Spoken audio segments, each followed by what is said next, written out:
Welcome to our morning show get-together on WRCO Radio. We have brought in some friends from Ithaca Schools today. Greg Herbst, superintendent and middle school and high school principal, along with Shay Willis, science and reading for a 7th middle school teacher. We're also going to talk to Shauna Kitsimble, kindergarten teacher in the Ithaca District, and Emily Zarea, library specialist and 6th grade reading teacher at Ithaca. Well, good morning, one and all. Shay, you've drawn the short straw, so we'll start with you. Well, good morning, Phil. How are you?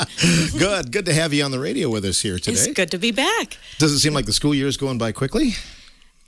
Both yes and no. I cannot believe that September was already so many months away, and yet this week feels like it's been maybe a month long. But that's kind of how it feels in that winter stages. The kids kind of want to be outside, so it gets to feel like long days, but at the same time, it's just they've grown so much. We've taught so much since September.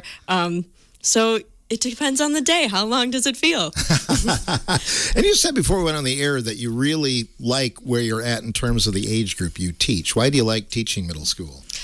Middle schoolers are this great blend between the youth and creativity and imagination of really young students, while also having this sort of independence, and they're really growing into who they are as a person. And I love to be able to watch that about them and help them find out who they are, what are their particular interests, and help them grow the skills that they'll need to be independent adults. But they're also just fun and quirky, and they're ready to have a good day every day, just like a younger student would be. And I think that it's just a really fun blend to be around. It keeps me energetic, most of the time. Sometimes they take it out of you, but for the most part, it's just such a fun, bubbly age group to be around. Is it important to have a sense of humor teaching that age group?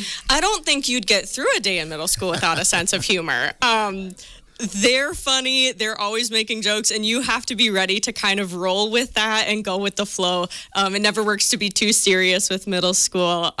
So yeah, humor is good. And when you walk down the hall of Ithaca, the middle school hallway, you can hear laughter and joy coming out of every classroom. And it's a really great thing to experience. What is new in the science world at that level? Oh, so in 8th grade, we just got into physics. So the first half of the year, we focus on chemistry, and then we get into physics in the latter half of the year, because then it's all really project-based, which is what students are craving, especially as we get towards the end of the year with testing and schedules get really funky. You always want to have something super fun. So we are going to be working on potential and kinetic energies, and so we are going to be starting building rubber band race cars, where they have to build a race car that travels the farthest and the fastest with only the power of a rubber band. That is awesome. I remember that back in the day, the physical science, I think is what they called it. Yep. But we had to build batteries that actually powered motors. That you don't do that anymore, though, huh? I have not personally taught electricity yet. I'm hoping that as I really get a handle on this curriculum, since it's only my second year in science, that I'll be able to add more. I know at the end of this year, I should have enough time to talk about the properties of water and what makes that unique. A lot of really fun experiments there. And then hopefully next year I can get into a little bit of electricity and that kind of energy. Do the students have a science fair then as well at Ithaca? We have not in the last couple of years in the middle school, as I've been learning. Hopefully next year I'd like to implement that again and have a science fair in the middle school, have guest judges come in, do the whole 9 yards. It's got to be rewarding, though, when they grasp something, right? It is so much fun. I remember last year actually working on the rubber band race car. I had this one student, and she worked on this for weeks, and she could not get her car to run the way that she particularly wanted it to. And in the 0 hour, it's like 5 minutes before the end of the last class that we're working on this, I hear this, yes, screamed across the room, and she's jumping up and down, and her little race car is just flying across my classroom. It was so much fun. The entire class could just feel that excitement emanating off of her. Like, we all felt so good about her doing this task that she wanted to do. And little moments are happening like that every day, where a student is picking up something they didn't have the day before. And it is just so exciting.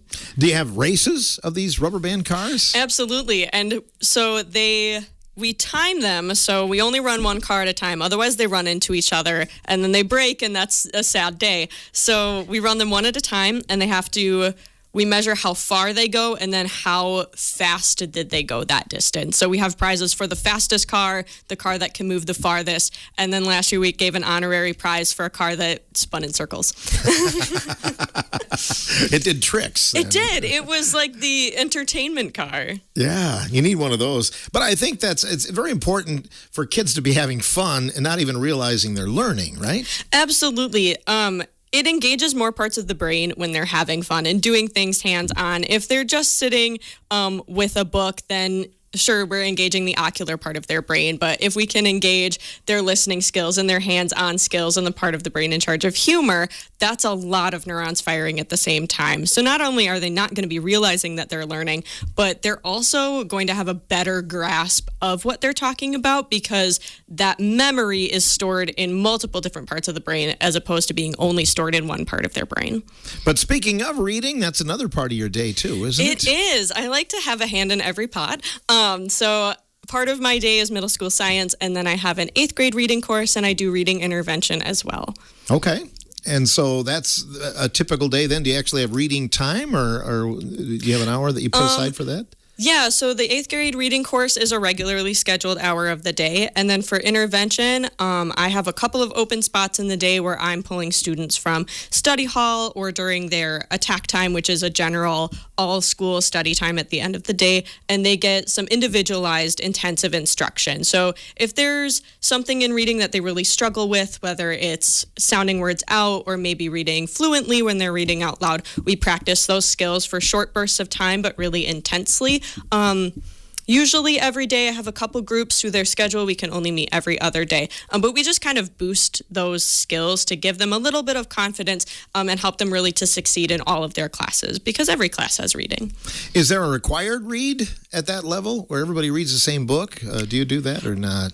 We have just started implementing a new curriculum, and Emily Zarea is here with us today, and she'll be able to talk about that as well. We have this Common Lit 360 curriculum that we've been using through the middle school, and it is aligned to national and state standards, and it has some really great texts that I read when I was in school. Right now, 8th grade is tackling the play 12 Angry Men, so I get to bring out my theater degree a little bit. And it's so great to be reading this classic piece of literature with them and talking about all of the things that have happened since it was written in the 1950s.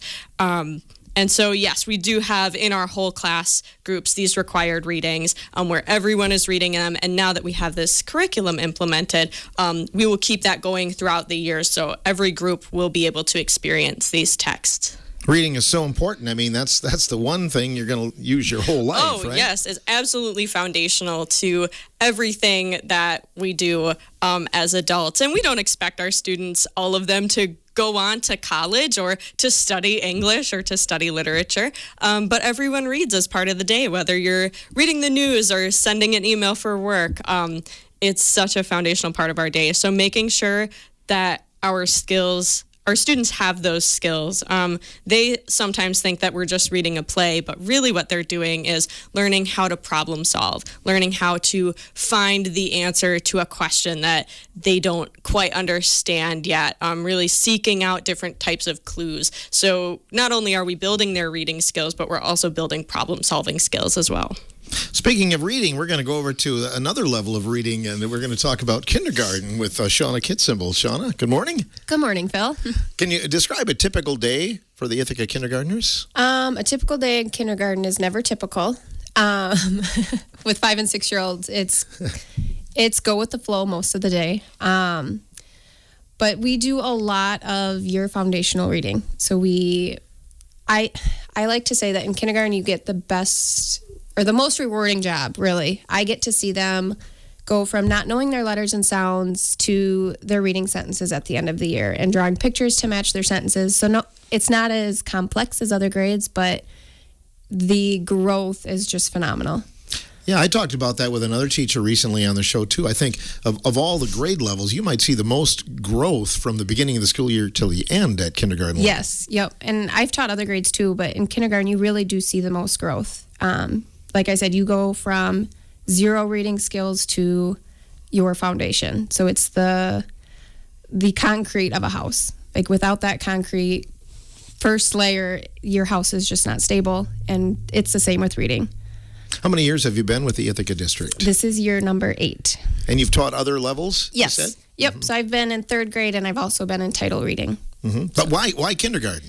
It's the most fun. I love the energy. Like, I can't go in bored. There's not a time in the day where I'm bored. There's a time where I'm overwhelmed. I'm maybe overstimulated, but never bored. And I get told I love you. I get told I'm pretty. I get told I'm the best teacher ever. Like, kindergartners are just, they're full of energy. They're full of love, and they just care so much. And I just love that part of every day. Yeah, you talk about rewarding. It's got to be rewarding when you hear that. Yep. Yeah, and they're so honest, even if you don't want to hear it. Yeah, it could go the other way. Yeah, right? like yesterday was a really long day, but at the end of the day, I had a student say, Mrs. Kitsenville, did you have a really long day today? Can you tell in my voice, my face? I don't know, but yes, it's been a really long day. They just don't hide anything. And I'm guessing at that level, too, they're really affected by the weather, right? And if you can't go out for recess? Yeah. I am hoping like crazy that it is above 5 degrees and the kids can go outside for recess today.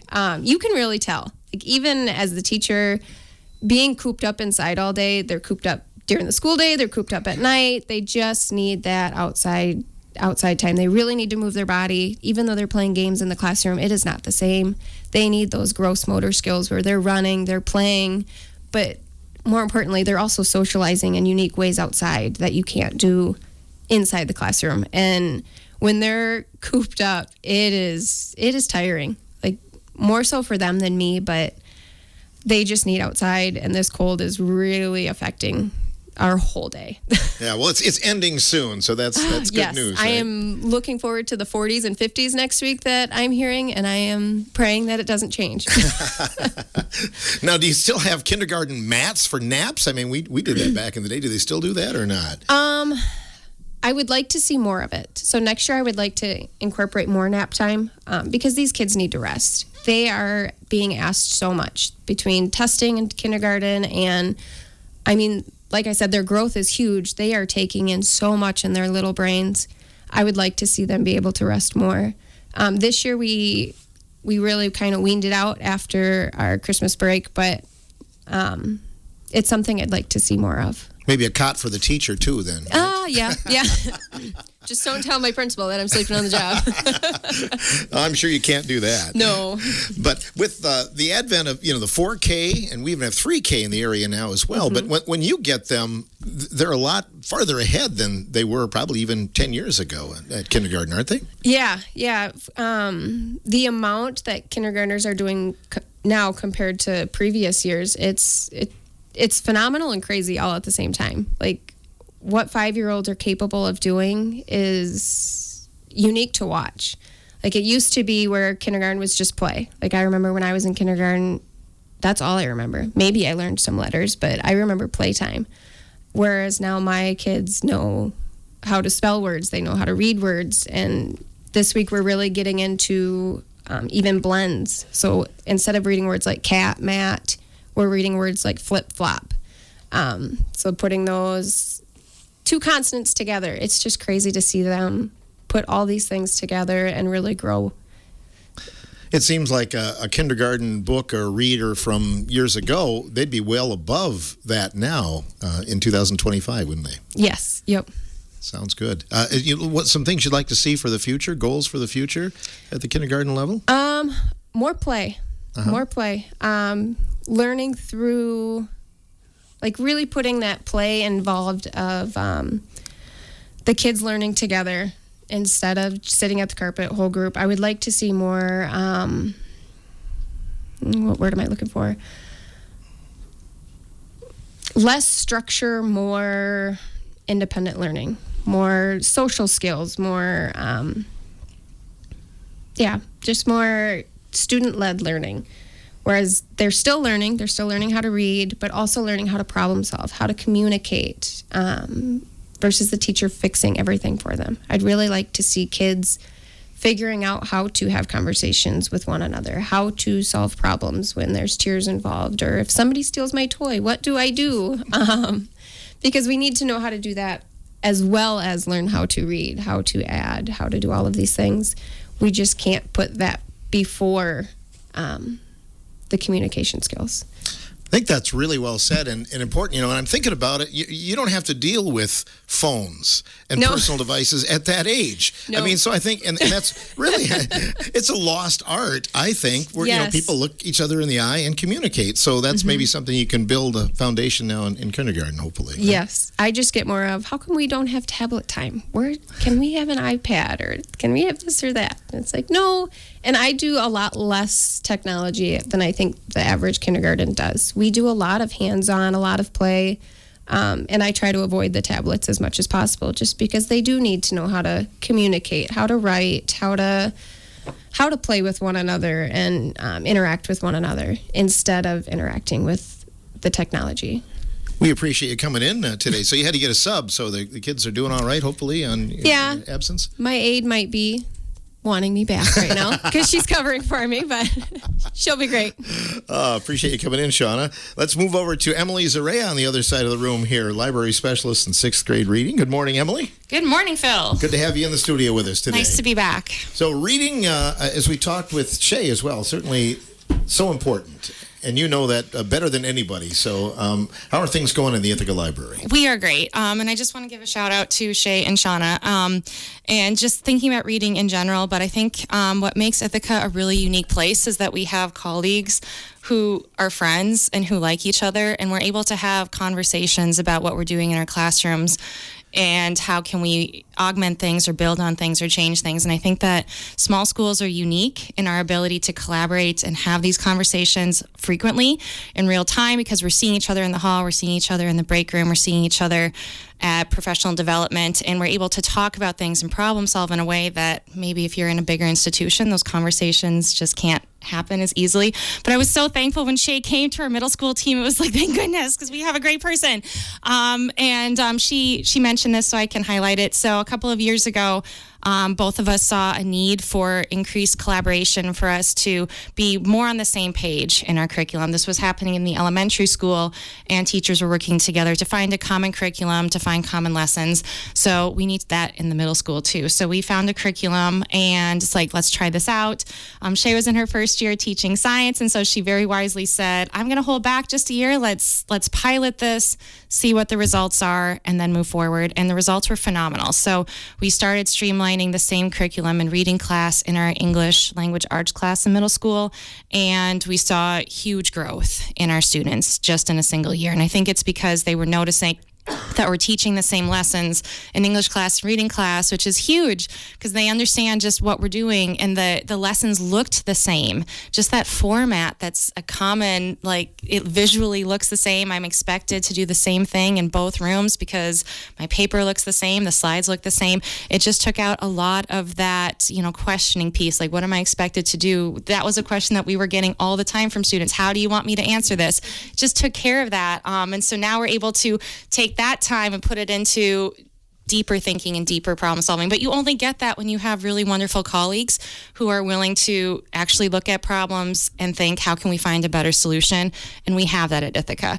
And I will also say, just like looking at Shauna and Shay, I think that another thing that is really unique at Ithaca is that we are a small school. So you have teachers like Shauna and Shay who have been there long enough that when our students are graduating, it's like, I remember when you were in my classroom. So for example, this is my 7th year at Ithaca. The students who are now seniors, they were the 6th graders when I first came in. So now I have taught every student at Ithaca, from the 4-year-olds to the 18-year-olds. They're either a current student, I'm teaching them right now, or they're a former student, and I once taught them, and now I'm coaching them in forensics, or I'm their advisor for National Honor Society, or I'm one of their study hall supervisors because they're having study hall in the library. You don't get that kind of community in other places, but in a small school. And so I think that it's really important to have places that are nurturing like this, where they can see Sean in the hall and remember, she was my 3rd grade teacher once upon a time, or Shay, she was my 7th grade teacher once upon a time. And it brings back the sense of we belong here, and these are people who have been looking out for me for a very long time, and they're here. But going back to your question, so good things happen in the library. Always good things are happening in the library. So I teach reading with Shay, and it's really a structured class, but in elementary library, I see that more as an opportunity for us to explore and be exposed to different ideas. And books can do that for us, but also the world can do that for us. And so in the library, we're able to take the time to explore things that maybe we don't have time for in the classroom, but they're wonderful, unique opportunities that really open up our students' understanding of how big the world is.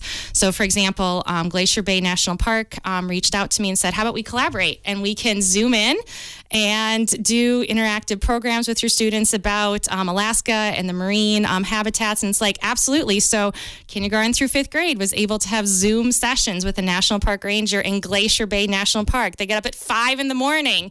so that they could do this with my students that I have at 8. It's things like that that really open up our understanding of the world and how big our world is, and what we can expect of ourselves and what we can expect of our education and where our lives can take us. And then from that program, I can offer books. These are the books about the animals that they were talking about. These are books about the places that they were talking about.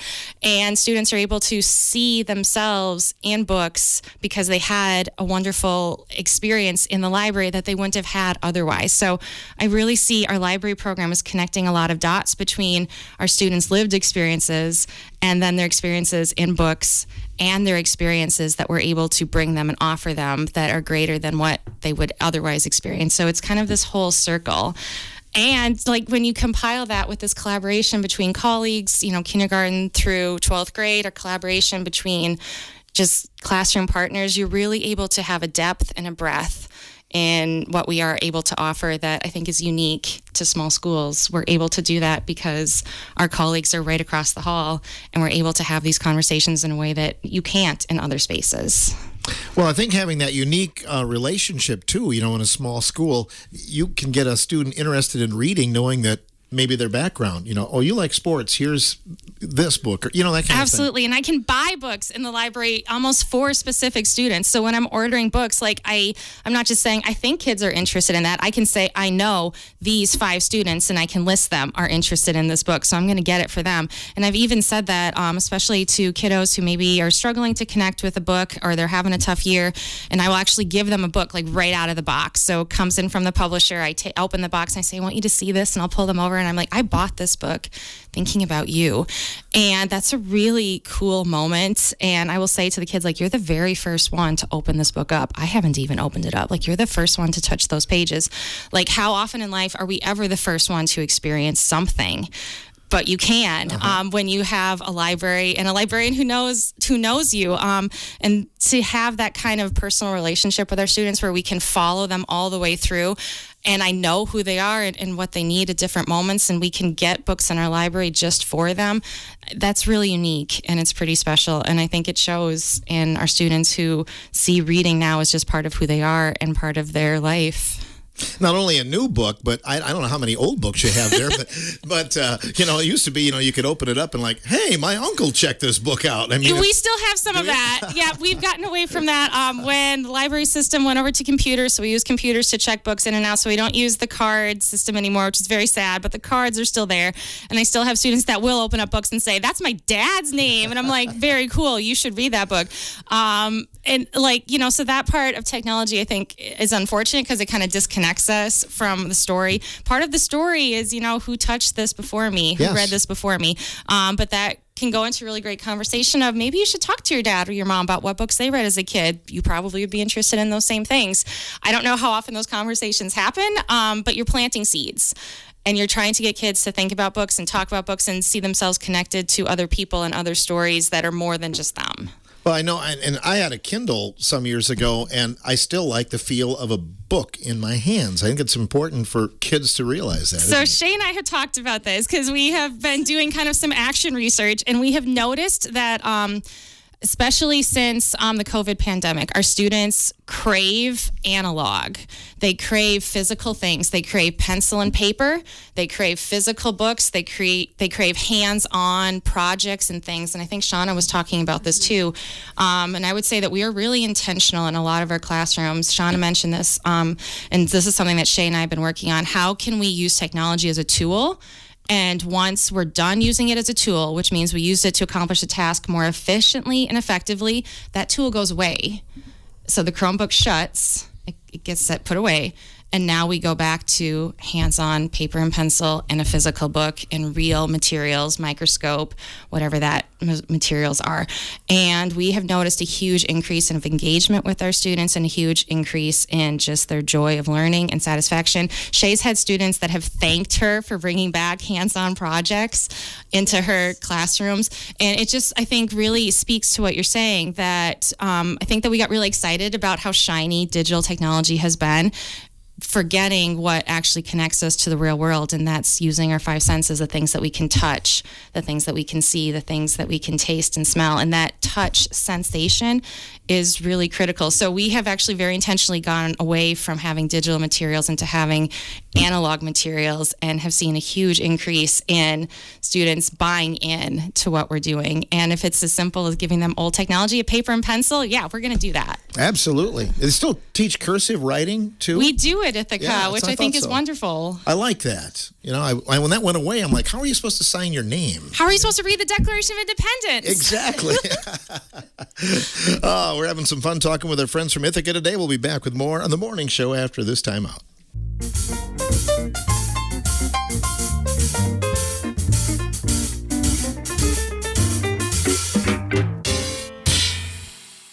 Welcome back to our morning show visit here on WRCO Radio, where we're talking about Ithaca Schools during our time this month. And we have Superintendent Greg Herbst in the studio with us as well. Greg, somebody told me a long, long time ago that you surround yourself with good people, and it makes yourself look good, right? And I think that the ladies you have in here and the staff you've had on this year makes you look pretty good, my friend. Well, absolutely. I'm walking evidence of that right now, so that point's well taken.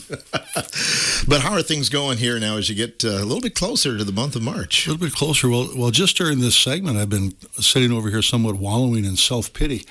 And I say that because unlike our kindergarten teacher, Mrs. Kidsable, not one person this year has told me they love me or that I'm pretty.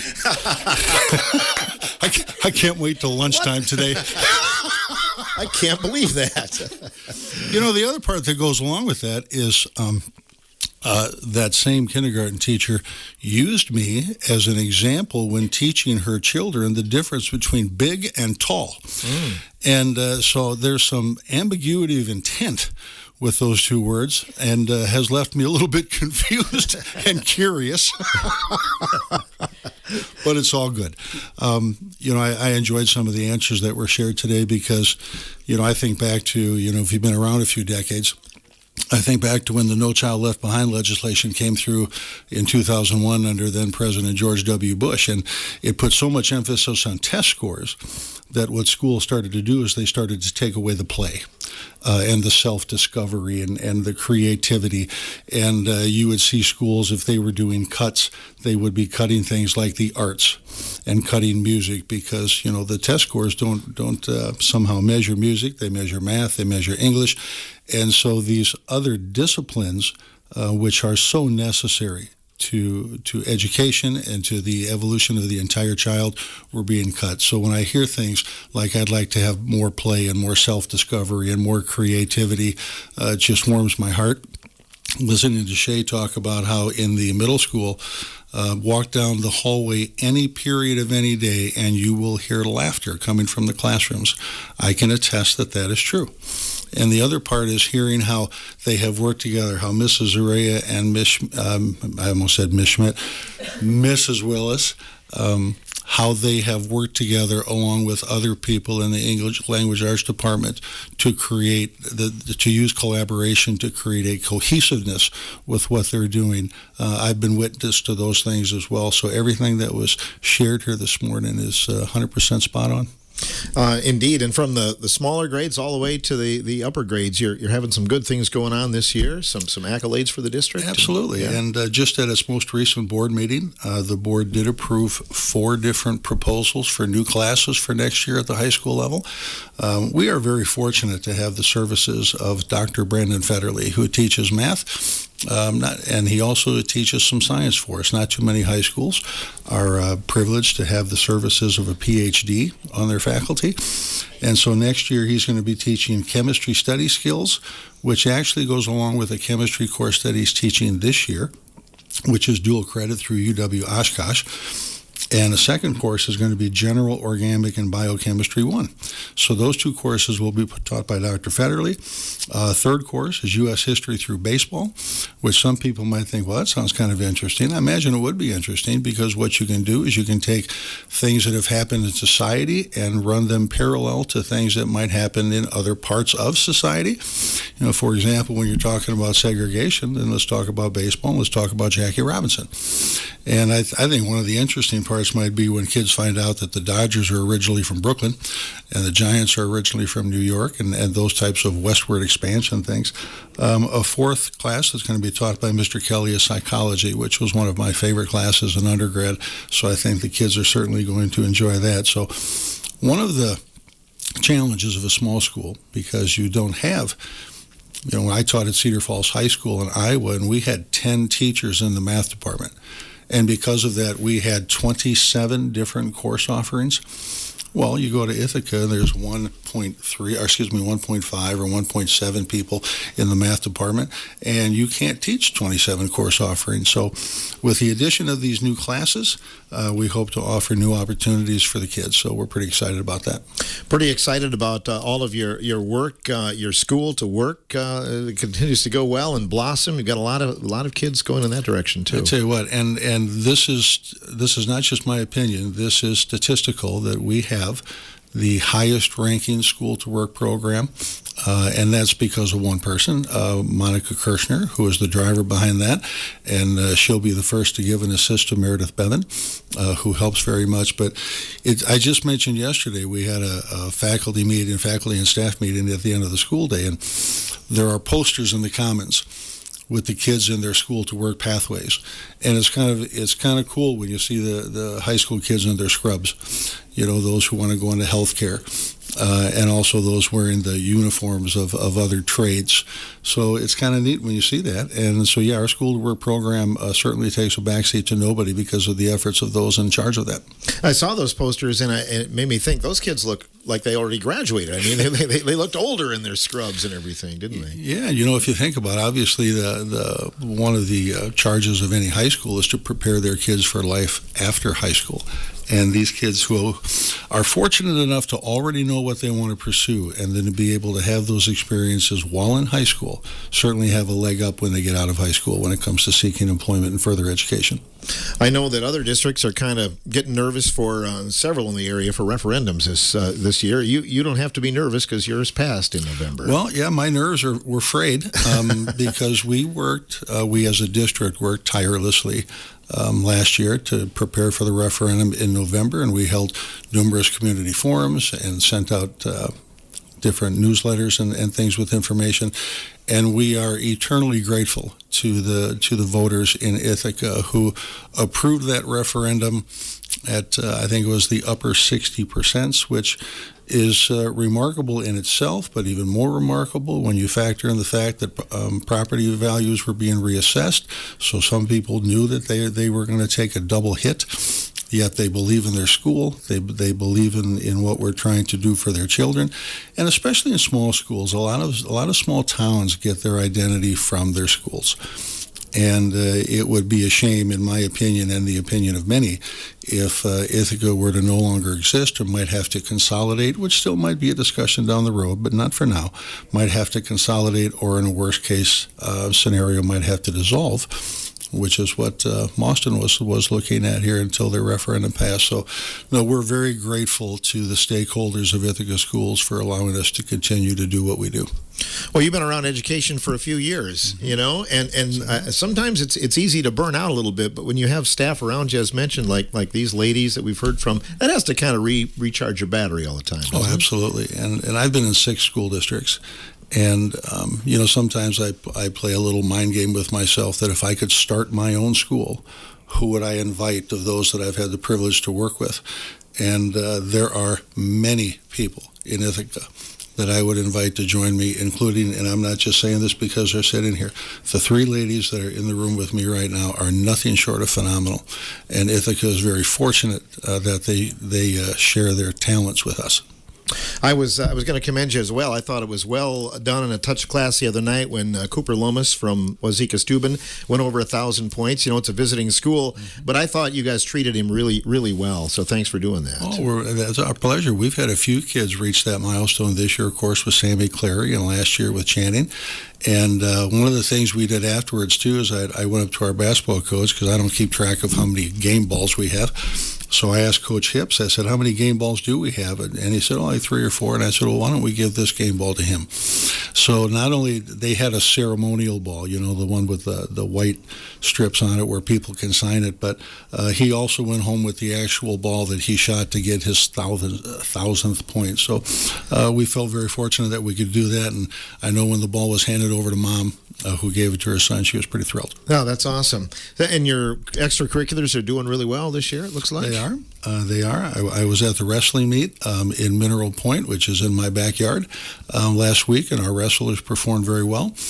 We start regional basketball.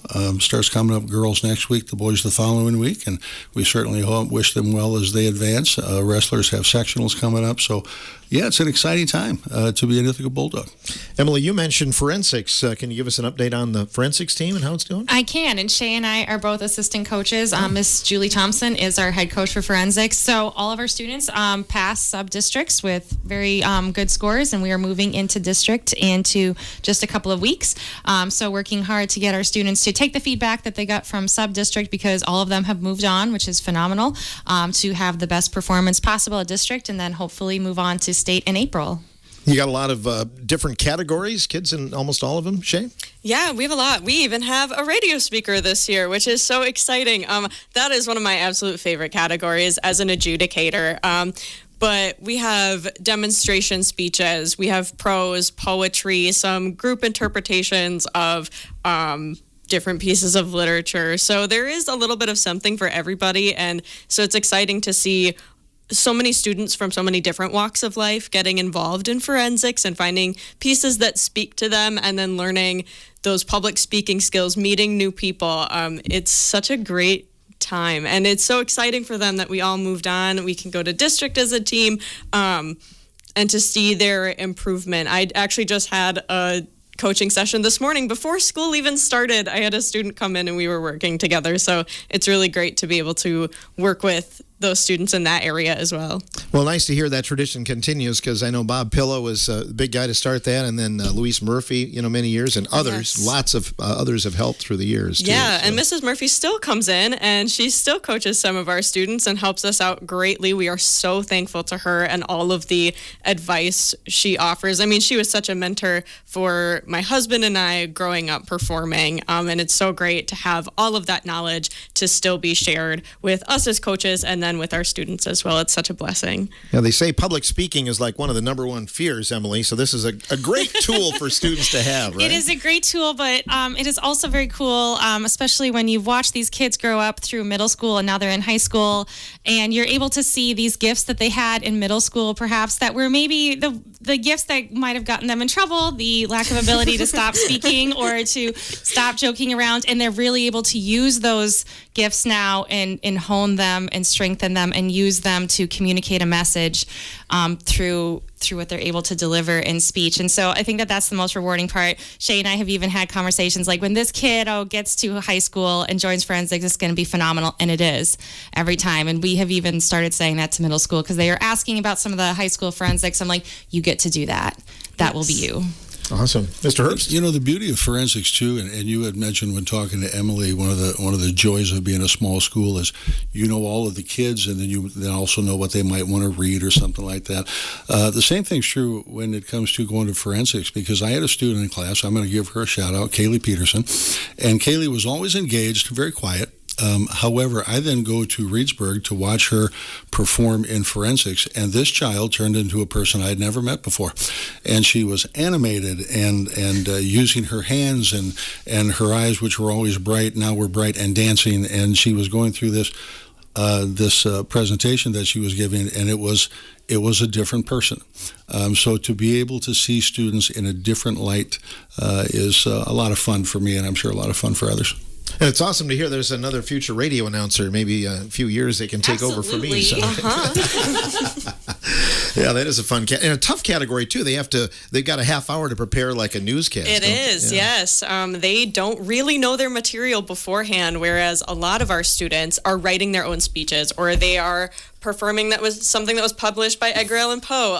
The radio students are given a packet half an hour before they start, and then they have to put together a news broadcast that covers all of the topics, and they have to be able to just run through that without really having much practice time. So super unique category. There are other things that some students say make it easier than other categories. They don't actually have to look at their judge. They actually face in profile.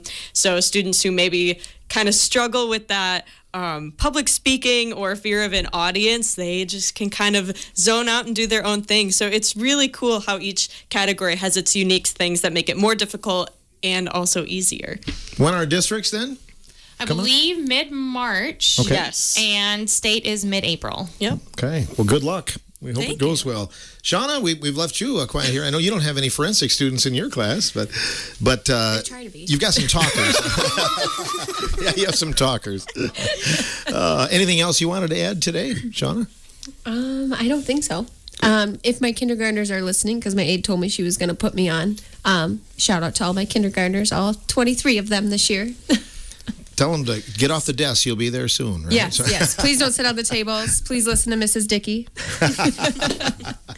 Well, good to have you in here today, and it's been a blast. And Mr. Herbst, anything else you'd like to add here at the end? Yeah, I'd just like to finish giving one of the biggest shout-outs that I will ever gratefully give, and that is to Kathleen Shane. Kathleen she wears as many hats as a baseball team. When you look around the school, she's not only elementary principal, she's also the district assessment coordinator. She's pre-K through 12 curriculum director. Kathleen is one of those people to me who embodies Ithaca. She's honest. She's straightforward. She's willing to jump in when there's help, whether it's a part of her position description or not. And she has decided that she would like to retire at the end of this year. And so as happy as we are for her, we look forward then to selecting the next educational leader of the elementary school. We've posted her position. We've had 9 applicants. We are vetting those applicants, and we have some interviews planned for starting next week and the following week, where we look to choose, once again, the next educational leader of Ithaca Elementary School. So just a shout out to Kathleen, because like I said, she's one of those people who, to me at least, embodies what Ithaca is about. And I have really appreciated working with her. If she's listening to this, she's probably blushing, and I'm going to hear it when I get back. But everything I've said is true. She's been phenomenal, and I'm really going to miss her and appreciate everything she does. It sounds like someone we might need to interview here before the end of the school year. It sounds like a good idea. Maybe a whole show. Yeah, there you go. You're welcome, this is your Kathleen. life. Well, thanks, everyone. We'll let you get back to school today. Thank you. So, Appreciate it, Phil. You bet. Greg Herbst joining us, along with Shauna Kitsimble, Emily Zarea, and Shay Willis on the morning show representing Ithaca.